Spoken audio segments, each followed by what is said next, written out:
Hi everyone. In this video, we'll be discussing CM2 B IAI July 2022 paper. The solutions are all true, best and true to my knowledge, but there might be the solutions are inconsistent with the institute. So let's do the solutions according to me first. So a listed company, Parallel Inclusive, has just issued a zero coupon bond payable in 5-year time for a nominal amount of INR 10,000 crores. The risk neutral probability of defaulting in 5 years time is 25%. Total current equity value has been given and the implied volatility of share price is given. The forward rates are given. Calculate the single risk-free rate applicable for the next 5 years. So we go to our sheet and we see that these are the forward rates applicable for the next 1 year, which has been given to us. I have used a single formula, which is 1 by t minus t integration of t to t f t u du. So integration in Excel can be used as summation, discretizing each time steps. I've just taken a sum of all of the forward rates divided by 5, gives me a single risk-free rate applicable for the next 5 years. It might be possible to use some other formula for these intermediate calculations. I have done it directly. Then a single risk-free rate is 5.40. Then we have been told to calculate using Mertle model, estimate the volatility of the assets. So risk-free rate has been given, risk neutral probability, equity value is in nominal loan amount, duration by volatility, equity value 44.6%, asset is 9905. Now we have been given the probability of not defaulting. This was again given, the column was given, that is I've calculated. Discount value is nothing but D4 into this is 10,000 e to the power minus D5 1. That gives us the asset value, which is 9905. As basically the discount value of the bond plus the equity value is the asset value today. Then we have assumed, first you assume sigma to be say 20%. Once you assume sigma, you can calculate D1 and D2. D1 is nothing but ST by K, which is asset value divided by the loan amount value at time 5 plus D1, that is R plus half sigma square divided by sigma into root T minus T, and D2 is nothing but D1 minus sigma root T minus T. And then we can use the call option formula to find this value of equity, which is nothing but asset value into normal distribution phi of D1 minus loan amount into e to the power minus RT minus T into phi of D2. And once we get both of this, we can set this equity value. What if analysis goals see two values, since we know that the asset value is 2271. Changing cell will be sigma. So we calculate this and we get the volatility to be 14.92%. Next part, they've said us that estimate the value of asset at time t is equal to 0, assuming volatility of asset as 12.68% per annum. So we have assumed the volatility, or we have now been given the volatility of asset as 12.68%. We use the same concept, only that now we'll assume the asset value to be say something, say 9,000, use the same call options formula and set this equity value to be 2271 again, and changing cell will now be asset value. Instead of calculating, we'll just instead of using these formulas of equity and loan amount, we set this asset value given a volatility of 12.68%. Now debt dt at times, debt will be nothing but, which is very simple. Now it will be the total asset value minus the equity value gives me the debt value. Okay. And last part is validate the given rating by now it says a credit rating agency model credit rating using a Markov chain model with the transition probabilities given in the Excel sheet. The rating agency has given a rating B for the company's debt. Validate the given rating by estimating the probability the company would be in default state at the end of 5 years. So company is in default state at the end of 5 years. How do we know that? Means currently it is at state B. We need to see that B to D is happening. So we have been given the transition probabilities for 1 year. We'll calculate the transition probabilities for the next 5 years. So this is nothing but multiplication of array m melt of this into this. This gives me a square Okay, again, I can calculate a cube by a square into a. A square into a gives me a cube. This is a square into a.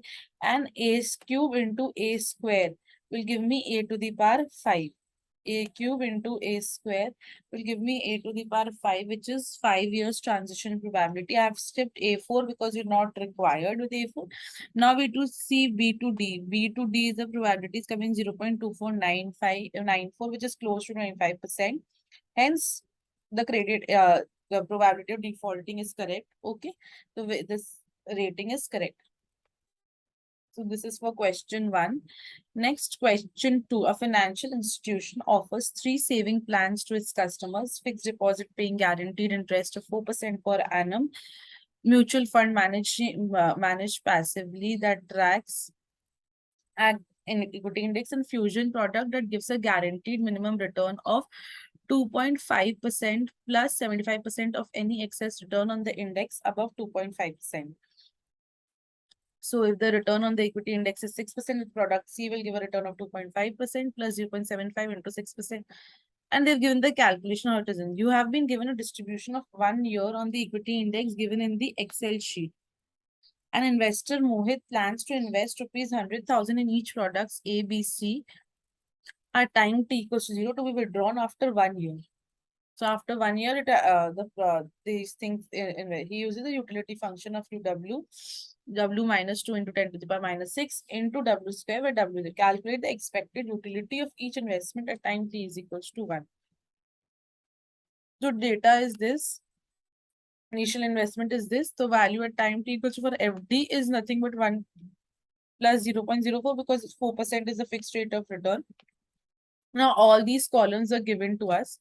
Return into probability. So return into probability is nothing but return into this. Value at t is equals to 1 is investment amount into 1 plus I, whatever the equity index return is. Utility is the utility formula W minus, which is wealth, which is value at T1 minus 2 into 10 to the power minus 6 into W square. So this is and utility into probability will give me the expected utility. Similarly, for fusion return is they've told us that it will give me 2.5% if it is less than 2.5% for any value. And it will be excess of 2.5% into 0.0575 if it is greater than 2.5%. So we have taken a formula 2.5% plus if this is less than equal to 2.5%, then it will give me 0. Otherwise, it is 0.75 into whatever the return minus 2.5%. So this all is 2.1 as we go. For rates greater than 3%, from 3% onwards, we have seen an increase. Okay.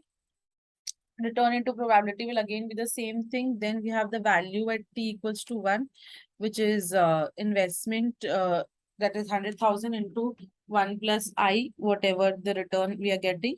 And utility is nothing but again W minus 2 into 10 to the power minus 6 into W square. And utility into probability gives us the expected utility. Then we need to find the mean of the utility. So mean of the utilities is not. For the fixed deposit, the mean is very simple. Whatever the utility function is, for this, the average of utility, and this is the average of utility of this. And expected utility is using the probability. We just take a, for fixed deposit, it is nothing but all the utility value which we have from the utility function into the sum of all the probabilities. Then we have here, it is a sum of all these utilities, and from here it is the sum of all the utilities. So we can see that the mean of utility and the expected utilities are all very close to each other. Okay. Then we've been told plot a chart of the utility at time t equals to 1 of the product B for a range of equity index returns from minus 25% to plus 25%. So from minus 25% to plus 25%, the equity index returns are just normally you take the values from there and just plot it. So it's a single slope line. Then they've asked that comment on how your chart in part 2 of the investors exhibited a constant relative risk aversion. So if it was a constant relative risk aversion, the graph would be a concave in nature or a single line. Okay, since it is a constant, then it would have been a single line. And then if it is risk neutral, then graph would be parallel to the x-axis. Okay. Another investor, Rohan, plans to invest rupees 2 lakhs in each of the products ABC at time t equals to 0 to be withdrawn after 1 year. He uses a utility function 5000 into log of W. Calculate the expected utility. So same thing is done. Now the utility function has changed. So we have now used 5000 into LNW. Everything remains the same. All formulas, only the utility function has changed. Then they have asked us again to plot the utility for product C. So now the product C, when we plot, it is flat on the till 2%, and after 3% it starts rising. Then comment on the absolute and relative risk aversion. So this is the absolute risk aversion in this part. There's no change.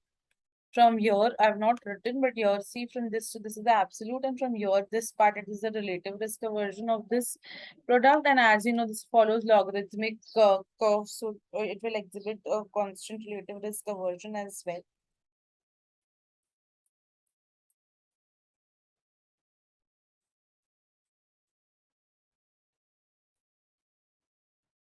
Next question 3. A non-dividend paying share has a current value of 52 and annual volatility of 0.15. An investor who has rupees 1000 to invest has a choice between investing in either 1 year zero coupon bond with a market value of 93.7 or in 1 year put option with a strike price of 47.5. If an investor chooses to allocate all of his or her money to the options, how many put options can he or she buy? So this is again direct straightforward. We have been given the share price. Sigma is 0.15, K is 47.5. Value of zero coupon bond, you can write risk-free rate of interest is given to you.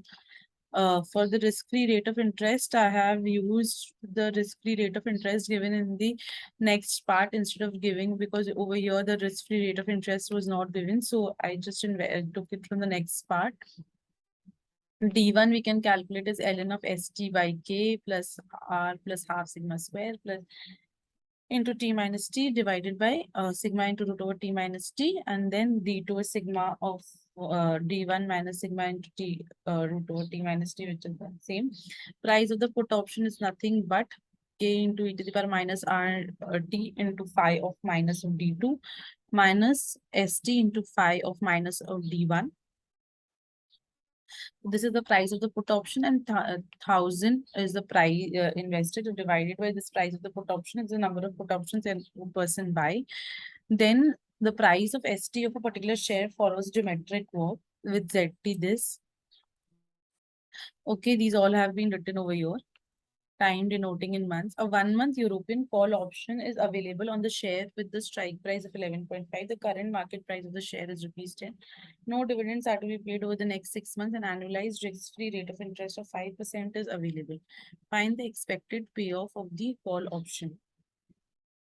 And find the expected payoff. So we have been given the values over here, probabilities of share price will be nothing but the 10 into 1.2 after 1 year, and for year it will be 10 into 0.8. Then strike price given is 11.5. So payoff is not the share price. If it goes up, payoff is maximum of 12 minus 11.5, and this is 0. And expected is nothing but probability into the payoff. This is giving me the expected payoff. The market price of a security can be modeled by assuming assuming that it will either increase by 2% or decrease by 1% each day, independent of price movement on others. No dividends are payable during the next 1 month. The continuously compounded risk-free rate is 0.1%. Current market price is 600 rupees. Demonstrate the expected daily price of the security of for 1 month using a binomial tree. So for binomial tree, we'll calculate the binomial tree from here. So this is the binomial tree. We have been given 600, 1.02, 0.99, 1.02 US increasing by 2%, decreasing by 1%. And then R is 0.001, and we can calculate Q also. Daily movement of share price we can calculate. So we have 600, then we have got 600 into U, 600 into D, and so 612 into 2, and so on. And you can just drag it up, down as per your wish. So this is a lengthy process. Okay, because for 30 days we need to calculate. So if you see the values here, we get 1086, 1054, 1023, and so on. Because increase each day has been given to us. Okay, next we have been given use a binomial model to calculate the value of 1 month European put option on the security with a strike price of 595. So you have to calculate the European put option price. So you'll just copy the same sheet and then we'll copy when we create a tree for Q, where Q is 1, then it increases by this into Q, and this is Q in this value into 1 minus Q plus this value into Q. And once you write the formula for, and this is into 1 minus Q. Now you just need to drag this formula in the entire of your tree except the first diagonal and the last below tree. So this will be only Q into Q into Q into Q, and this will be only 1 minus Q, 1 minus Q. Otherwise, apart from this, you can copy this formula in the entire of your chart to get the answer. This is a lengthy process because of 30 days you need to do the chart. It will take a lot of time to do this. Okay, once you get this, now we can calculate the from the above tree, we can calculate the payoff of put option now. The payoff of put option will be nothing but maximum of strike price, which is K minus this value, and expected payoff will be this payoff into the probability of the last node, which we calculate. Okay, once we get all of these, then we can add all of this, and e to the power minus of time will give us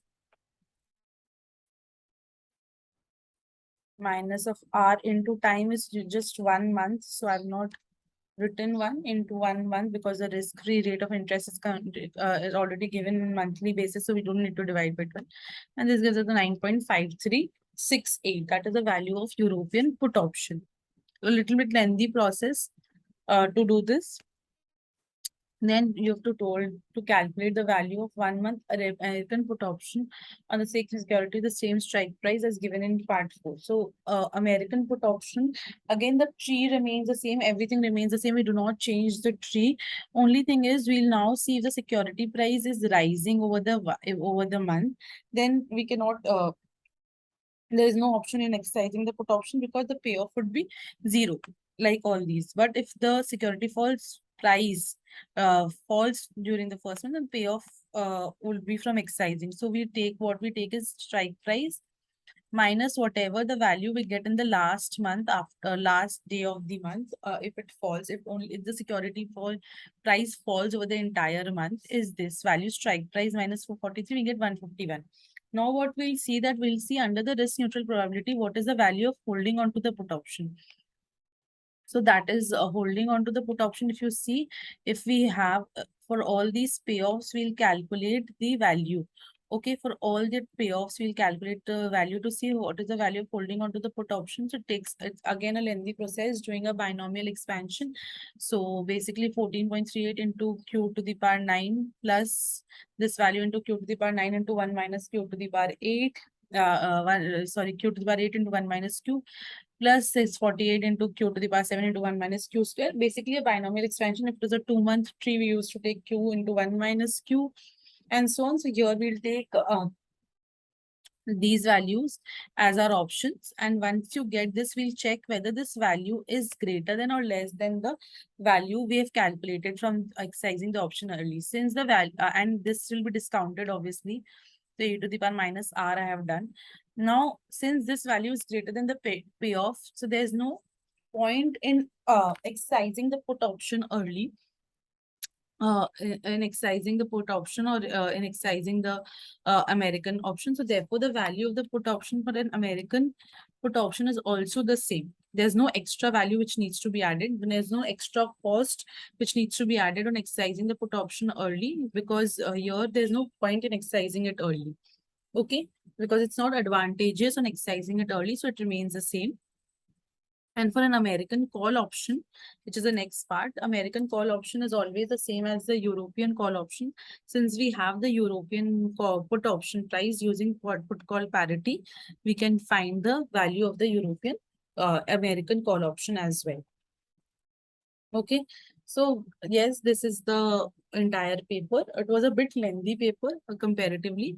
Not the first two questions, obviously they were very easy, but the last question was comparatively very only specifically the binomial tree part. It was very lengthy. But yeah, it is just one time effort because all other parts just need to be copied. Thank you.